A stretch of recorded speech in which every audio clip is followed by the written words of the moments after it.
Räägi mulle oma filmirollist, sa oled siin XL stuudios täna filmivõtetel üks osaline, et millega on tegemist, mis toimub?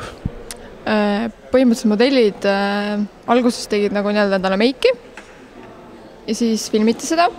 Ja nüüd peaks hakkama värvitseen, kus hakatakse modelle värvidega üle kallama. Värvidega plötserdamise stseen? Põhimõtteliselt küll, jah. Aga see toimub nii nagu fotoshootinguna, et filmi võttes on ta nagu kui fotoshooting. Teiega koos siin riietub lahti ka üks Eesti näitleja, ma saan aru. Jah, seda ma kuulsin eile õhtul.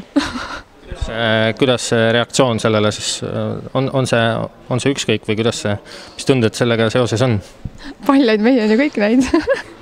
Ma olen väga meelitatud, et ma saan nende keskel üles astuda. Ja tuleb laetud stseen. Oled sa siin XL stuudios ka varem olnud, et on see esmakordne või see on? See on esmakordne. Ja kuidas siiamaani tingimustega oled rahul või kuidas sulle siin olla tundub? Ei, väga lahe ja mõnus, suur ja soe ja...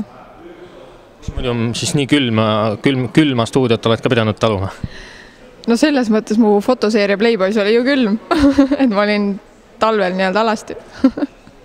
Kuidas seal naeratada õnnestub? Õnneks seal oli sooja puhur, et oli nagu võimalus naeratada ka. Jäägermeister oli kabiks. Ütle sellist asja.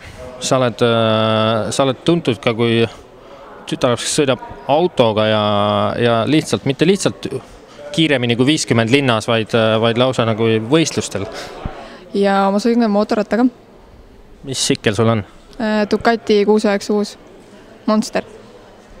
Milline on suurim kiirus, millega sa oled oma Ducatiga tuhisenud?